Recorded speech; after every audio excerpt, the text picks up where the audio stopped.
Matthieu, chapitre 26. Lorsque Jésus eut fini de donner toutes ces instructions, il dit à ses disciples, « Vous savez que la Pâque a lieu dans 2 jours et que le Fils de l'homme sera arrêté pour être crucifié. » Alors les chefs des prêtres, les spécialistes de la loi et les anciens du peuple se réunirent dans la cour du grand prêtre, appelé Caïphe, et ils décidèrent d'arrêter Jésus par ruse et de le faire mourir. Cependant, ils se dirent, « Que ce ne soit pas pendant la fête, afin qu'il n'y ait pas d'agitation parmi le peuple. » Comme Jésus était à Béthanie, dans la maison de Simon le lépreux, une femme s'approcha de lui avec un vase qui contenait un parfum de grande valeur. Pendant qu'il était à table, elle versa le parfum sur sa tête. À cette vue, les disciples s'indignèrent et dirent, « À quoi bon un tel gaspillage? On aurait pu vendre ce parfum très cher et donner l'argent aux pauvres. » Le sachant, Jésus leur dit, « Pourquoi faites-vous de la peine à cette femme? Elle a accompli une bonne action envers moi. En effet, vous avez toujours des pauvres avec vous, mais vous ne mourrez pas toujours. En versant ce parfum sur mon corps, elle l'a fait pour mon ensevelissement. Je vous le dis en vérité, partout où cette bonne nouvelle sera proclamée, dans le monde entier, on racontera aussi en souvenir de cette femme ce qu'elle a fait. » Alors l'un des 12, appelé Judas l'Iscariote, alla vers les chefs des prêtres et dit, « Que voulez-vous me donner pour que je vous livre Jésus? » Ils lui payèrent 30 pièces d'argent. Dès ce moment, il se mit à chercher une occasion favorable pour trahir Jésus. Le premier jour des pains sans levain, les disciples s'adressèrent à Jésus pour lui dire, « Où veux-tu que nous te préparions le repas de la Pâque? » Il répondit, « Allez à la ville chez un tel et vous lui direz, « Le maître dit, mon heure est proche. Je célébrerai la Pâque chez toi avec mes disciples. » Les disciples firent ce que Jésus leur avait ordonné et préparèrent la Pâque. Le soir venu, il se mit à table avec les 12. Pendant qu'il mangeait, il dit, « Je vous le dis en vérité, l'un de vous me trahira. » Ils furent profondément attristés et chacun se mit à lui dire, « Est-ce moi, Seigneur? » Il répondit, « Celui qui a mis la main dans le plat avec moi, c'est celui qui me trahira. Le Fils de l'homme s'en va, conformément à ce qui est écrit à son sujet, mais malheur à l'homme par qui le Fils de l'homme est trahi.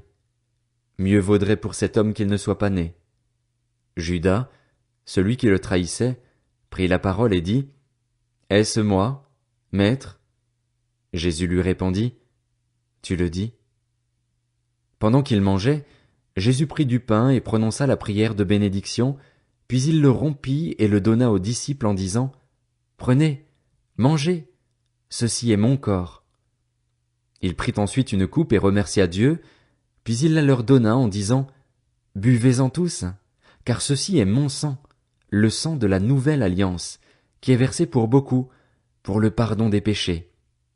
Je vous le dis, je ne boirai plus désormais de ce fruit de la vigne, jusqu'au jour où je le boirai nouveau avec vous dans le royaume de mon Père. » Après avoir chanté les psaumes, ils se rendirent au mont des Oliviers. Alors Jésus leur dit, « Vous trébucherez tous, cette nuit, à cause de moi, car il est écrit, « Je frapperai le berger et les brebis du troupeau seront dispersées. » Mais, après ma résurrection, je vous précéderai en Galilée. Pierre prit la parole et lui dit, « Même si tous trébuchent à cause de toi, ce ne sera jamais mon cas. » Jésus lui dit, « Je te le dis en vérité, cette nuit même, avant que le coq chante, 3 fois tu me renieras. » Pierre lui répondit, « Même s'il me faut mourir avec toi, je ne te renierai pas. » Et tous les disciples dirent la même chose. Là-dessus, Jésus se rendit avec eux dans un endroit appelé Gethsémané et il dit aux disciples, « Asseyez-vous ici pendant que je m'éloignerai pour prier. » Il prit avec lui Pierre et les 2 fils de Zébédée et il commença à être saisi de tristesse et d'angoisse.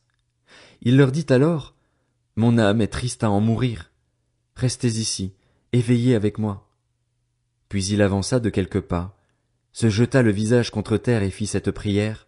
« Mon Père, si cela est possible, que cette coupe s'éloigne de moi.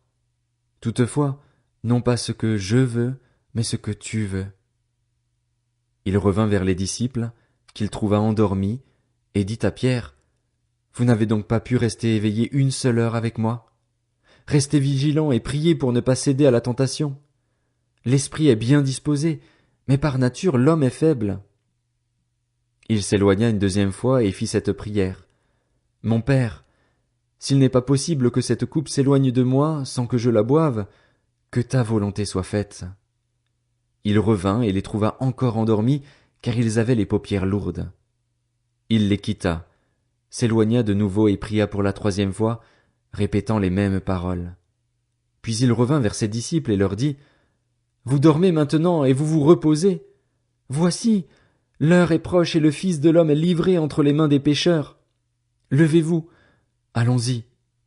Celui qui me trahit s'approche. » Il parlait encore quand Judas, l'un des 12, arriva avec une foule nombreuse armée d'épées et de bâtons, envoyés par les chefs des prêtres et par les anciens du peuple. Celui qui le trahissait leur avait donné ce signe. « L'homme auquel je donnerai un baiser, c'est lui. Arrêtez-le. » Aussitôt, il s'approcha de Jésus en disant, « Salut, maître !» Et il l'embrassa.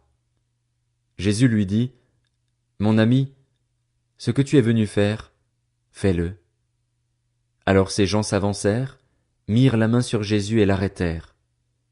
Un de ceux qui étaient avec Jésus mit la main sur son épée et la tira. Il frappa le serviteur du grand prêtre et lui emporta l'oreille.